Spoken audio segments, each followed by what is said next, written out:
11장 빈 사람의 궤변 그리고 접혀진 지혜 입술의 사람과 부끄러운 자랑 욥의 긴 독백이 잦아들자 모닥불 건너편에서 거친 숨소리가 들려왔다. 세 번째 친구 나아마 사람 소발이었다. 아라비아 북서부의 거친 땅 나아마 출신답게 그는 불같은 성정을 지니고 있었다. 소발은 더 이상 참을 수 없다는 듯 자리를 박차고 일어났다.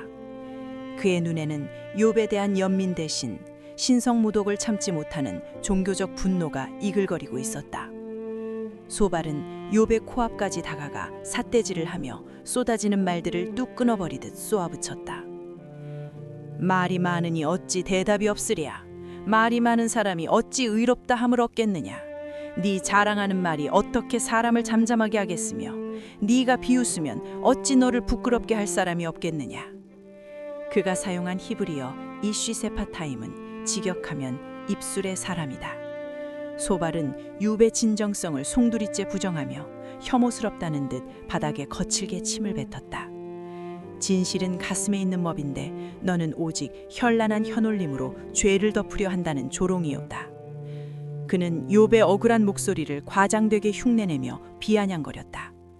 네 말에 의하면 내 가르침은 정결하고 나는 주께서 보시기에 깨끗하다 하는구나. 여기서 욥이 주장한 가르침은 단순한 말이 아니라 스승에게서 전수받은 권위 있는 교리나 학설을 뜻했다. 소발은 기가 차다는 듯 콧방귀를 끼며 욥의 지성을 깔뭉개듯 싸늘한 미소를 지었다. 니까짓게 감히 신학을 논해? 라는 무언의 압박이었다. 두 겹의 지혜, 너는 덜 맞았다. 소발은 밤하늘을 향해 두 손을 펼쳐 보이며 마치 하나님의 대변자가 된 양 엄숙하게 훈계했다. 하나님께서 너에게 말씀을 내시며 지혜의 오묘함으로 네게 보이시기를 원하노니 이는 하나님의 지혜가 두 겹으로 되어 있기 때문이니라. 히브리어 두 겹은 접혀있는 두루마리처럼 겉면과 안면이 따로 있음을 의미한다. 그는 인간의 얕은 지혜로는 하나님의 깊은 뜻을 알 수 없다는 듯 고개를 저었다. 욥, 자네가 보는 것은 세상의 한 면일 뿐이야. 소발은 욥의 눈을 똑바로 응시하며 욥기 전체에서 가장 잔인하고 충격적인 판결을 내렸다. 하나님께서 너를 위하여 너의 죄를 잊으셨음을 알라. 이 구절의 원어적 의미는 하나님이 자네 죄의 일부를 삭감해 주셨다는 뜻이다. 그는 욥의 상처수성이 몸을 손가락으로 가리키며 마치 빚쟁이에게 호통치듯 냉혹하게 몰아세웠다. 이보게, 자네는 지금 억울하다고 비명을 지르지만 하나님의 저울로 자네의 숨겨진 죄를 달아본다면 자네는 지금 벌을 덜 받고 있는 거야. 죽지 않은 걸 고마운 줄 알게나. 하나님의 측량, 바다보다 넓은 분. 소발은 답답하다는 듯 자신의 가슴을 치며 목소리를 높였다. 네가 하나님의 오묘함을 어찌 능히 측량하며 전능자를 어찌 능히 완전히 알겠느냐. 오묘함은 탐구의 끝, 한계를 뜻한다. 유한한 인간이 무한한 신의 끝을 찾으려 한다는 것 자체가 신성모독이라는 질책이 모닥불 위로 울려 퍼졌다. 그는 동서남북을 가리키며 4차원의 기하학적인 언어로 욥을 압박했다. 하늘보다 높으시니 네가 무엇을 하겠으며 스올보다 깊으시니 어찌 알겠느냐. 그의 크심은 땅보다 길고 바다보다 넓으니라. 높이, 깊이, 길이, 너비 이 우주적 공간을 가득 채우시는 하나님 앞에서 고작 먼지 같은 욥이 감히 내가 옳다며 맞서려 하느냐는 혼란이었다. 소발은 욥기 9장에서 욥이 하나님이 나를 감옥에 가두셨다고 불평했던 것을 끄집어내며 으름장을 놓았다. 하나님이 두루 다니시며 사람을 잡아 가두시고 재판을 여시면 누가 능히 막을 쏘냐. 억울해하지 마라. 하나님이 너를 가두신 건 그분의 정당한 주권 행사다. 빈 사람과 들나귀, 모욕적인 비유. 소발은 욥을 아래 위로 훑어보며 멸시 어린 눈빛을 보냈다. 허망한 사람은 지각이 없나니 그의 출생함이 들나귀 새끼 같으니라. 히브리어 허망한 사람은 속이 텅 빈 사람이라는 뜻이다. 겉만 번지르르하고 속에는 지혜가 없다는 인격 살인에 가까운 모욕이 비수처럼 꽂혔다. 또한 들나귀는 고대 근동에서 길들일 수 없는 고집과 어리석음의 상징이었다.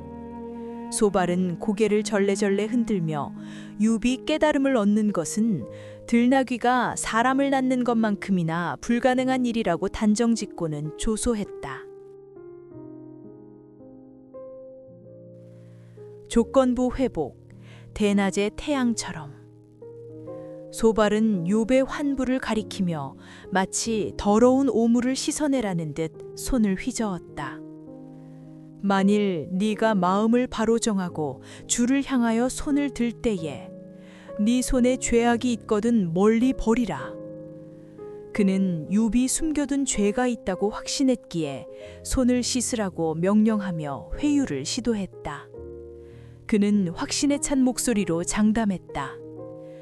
그때에 네가 반드시 흠없는 얼굴을 들게 되며 굳게 서서 두려움이 없으리니 네 생명의 날이 대낮보다 밝으리니 어둠이 있다 할지라도 아침과 같이 될 것이요. 히브리어 흠은 제사 용어로 제물에 있는 결함이나 점을 뜻한다. 소발은 욥의 가장 아픈 소원인 육체의 치유를 미끼로 던지며 은밀한 거래를 제안하듯 눈을 빛냈다. 자백만 하게, 그러면 자네의 남은 인생은 정오의 태양처럼 빛나게 될 걸세. 마지막 경고. 숨을 곳은 없다. 소발은 욥을 노려보며 빠져나갈 구멍은 없다는 듯 위협적으로 다가갔다. 그러나 악한 자들은 눈이 어두워서 도망할 곳을 찾지 못하리니 그들의 희망은 숨을 거두는 것이니라. 여기서 도망할 곳은 피난처다. 이 마지막 문장은 소름 끼치도록 잔인했다. 소발은 욥에게 사형 선고를 내리듯 차갑게 말을 맺었다. 욥, 자네가 끝까지 고집을 부린다면 자네에게 남은 유일한 희망은 죽어서 숨이 끊어지는 것 하나뿐일세. 소발은 냉혹한 표정으로 욥을 응시한 뒤 거칠게 숨을 몰아쉬며 자리에 앉았다. 12장. 짐승들의 토라, 그리고 뒤집힌 세상의 왕. 지혜의 독점과 피르케이 아보트의 교훈. 소발이 욥을 들나귀 새끼에 비유하며 저주를 퍼붓고 자리에 앉자 욥은 타다 남은 잿더미 속에서 천천히 몸을 일으켰다. 그의 눈빛은 이전과 달랐다. 그는 더 이상 울며 매달리는 피해자가 아니라 어리석은 재판관들을 꾸짖는 스승의 얼굴을 하고 있었다.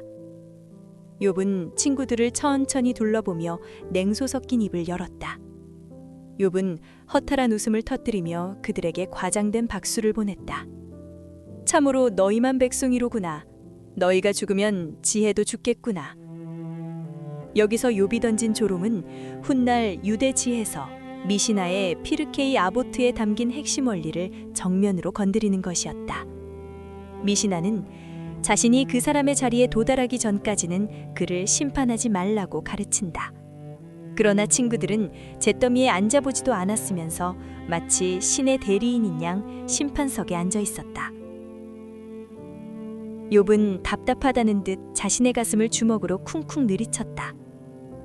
나도 너희같이 생각이 있어 너희만 못하지 아니하니 그 같은 일을 누가 알지 못하겠느냐. 너희의 말하는 그 인과응보의 뻔한 논리, 그건 3살 먹은 아이도 아는 상식일세. 너희의 공감 없는 지혜가 얼마나 얄팍한지 스스로 좀 돌아보게. 꺼진 횃불에 비해 라피드의 재해석. 욥은 한때 동방의 의인이었던 자신의 처지를 떠올리며 눈가에 고인 물기를 거칠게 닦아냈다. 하나님께 불러 아뢰어 들으심을 입었던 내가 이웃에게 웃음거리가 되었으니 의롭고 온전한 자가 조롱거리가 되었구나. 그는 타다 남은 재를 손에 쥐어 보이며 씁쓸하게 읊조렸다. 평안한 자의 마음은 재앙을 멸시하나 재앙이 실족하는 자를 기다리는구나. 이 구절을 두고 후대 랍비들은 치열한 토론을 벌였다. 히브리어로 재앙으로 번역된 라피드는 사실 횃불이라는 뜻이다. 잘 나가는 사람들 눈에는 불 꺼진 횃불이나 다 쓴 등잔이 그저 매캐한 연기만 피우는 쓰레기로 보이겠지. 내가 바로 그 꼴일세. 한때는 동방을 비추던 횃불이었으나 이제 불이 꺼졌다고 해서 너희가 나를 발로 밟아 끄려 하는구나. 욥은 자신이 쓸모없어진 도구 취급을 받는 현실을 꿰뚫어 보았다. 강도들의 형통, 올람하바가 없는 세상. 욥은 지평선 너머 광야를 가리키며 울분을 토하듯 소리쳤다. 강도의 장막은 형통하고 하나님을 진노하게 하는 자는 평안하니 하나님이 그 손에 다 풍부히 주심이니라. 히브리어 강도는 당시 요단강 동편 광야를 휩쓸던 약탈자 유목민들을 가리킨다. 훗날 탈무드의 현자들은 이런 악인의 형통을 설명하기 위해 올람하바의 개념을 도입하여 악인은 이 땅에서 보상을 다 받고 내세에서 영원한 벌을 받는다고 해석했다. 하지만 지금 욥에게 내세는 보이지 않았다. 그는 철저히 현실의 부조리를 고발하며 친구들의 낭만적인 신학을 깨부수고 있었다. 짐승들의 토라, 칼 바오메르의 논법. 욥은 하늘을 나는 새와 들짐승들을 향해 두 팔을 벌리며 쩌렁쩌렁하게 외쳤다. 이제 모든 짐승에게 물어보라. 그것들이 내게 가르치리라. 이 모든 것들 중에 여호와의 손이 이를 행하신 줄을 누가 알지 못하랴. 이것은 랍비들의 논법인 칼 바오메르의 원형이다. 말 못하는 짐승들도 생명이 하나님의 손에 달려 있다는 것쯤은 본능적으로 아네. 하물며 만물의 영장이라는 너희가 짐승들도 아는 창조주의 절대 주권을 복잡한 신학으로 포장하며 오히려 왜곡하고 있구나. 특히 욥은 여기서 유일하게 하나님의 고유 명사인 여호와를 사용하여 언약의 하나님께 직접 호소하고 있음을 드러냈다. 욥은 자신의 귀를 톡톡 치며 훈계하듯 덧붙였다. 입이 음식의 맛을 구별함 같이 귀가 말을 분간하지 아니하느냐. 내 혀가 음식 맛을 알듯 내 귀도 너희 말의 헛됨을 분별할 줄 안다. 노인들의 지혜와 닫힌 물길. 욥은 고개를 끄덕이며 인정하는 척했다. 그러나 이것은 인정이 아니라 반론의 서막이었다. 늙은 자에게는 지혜가 있고 장수하는 자에게는 명철이 있느니라. 그러나 지혜와 권능은 하나님께 있고 계략과 명철도 그에게 속하였나니. 그래, 노인들이 지혜롭다고 치자. 하지만 참된 지혜는 오직 하나님께만 있네. 인간의 나이가 지혜를 보증해 주진 않아. 욥은 단호하게 잘라 말했다. 욥은 메마른 땅을 발로 차며 하나님의 파괴적인 능력을 묘사했다. 그가 물을 막으신즉 곧 마르고 물을 보내신즉 곧 땅을 뒤집나니. 이는 요단 계곡의 급격한 기후 변화를 말한다. 건기에는 땅이 거북등처럼 갈라지다가도 우기에 갑자기 홍수가 나면 지형을 바꿔버리는 파괴적인 물의 힘. 욥은 하나님을 질서의 수호자가 아닌 예측 불가능한 혼돈의 주관자로 본 것이다. 뒤집힌 세상, 벌거벗겨진 제사장들. 욥은 주먹을 불끈 쥐며 힘주어 선포했다. 모사를 벌거벗겨 끌어가시며 재판장을 어리석은 자가 되게 하시며. 히브리어 모사는 왕의 책사들을, 재판장은 사회 정의를 수호하는 판관들을 말한다. 하나님은 지식인들의 옷을 벗겨 미치광이 취급을 받게 하신다는 것이다. 그는 세상 권력의 무쌍함을 비웃듯 조소했다. 왕들이 맨 것을 풀어 그들의 허리를 동이시며 제사장들을 벌거벗겨 끌어가시고 권력이 있는 자를 넘어뜨리시며. 고대 사회에서 제사장의 의복은 거룩함과 권위의 상징이었다. 하나님이 그들을 벌거벗겨 끌고 간다는 것은 종교적 권위마저 철저히 해체하신다는 뜻이다. 역사적으로 이는 훗날 이스라엘이 멸망할 때 왕과 제사장들이 밧줄에 묶여 포로로 끌려가던 참혹한 광경을 연상시킨다. 욥은 자신의 개인적 고난을 넘어 역사의 주관자가 행하시는 무서운 파괴를 예언적으로 보고 있었다. 토후의 밤, 길 잃은 만취자들. 욥은 비틀거리는 신용을 하며 친구들의 면전에 하나님의 어두운 얼굴을 들이밀었다. 만민의 우두머리들의 총명을 빼앗으시고 그들을 길 없는 거친 들에서 방황하게 하시며 그들은 빛 없이 캄캄한 데를 더듬게 하시며 술 취한 사람같이 비틀거리게 하시느니라. 히브리어 캄캄한 데는 창세기 1장 2절에 나오는 천지창조 이전의 혼돈 상태를 뜻한다. 욥은 친구들의 질서정연한 신학을 비웃으며 마지막 일격을 날렸다.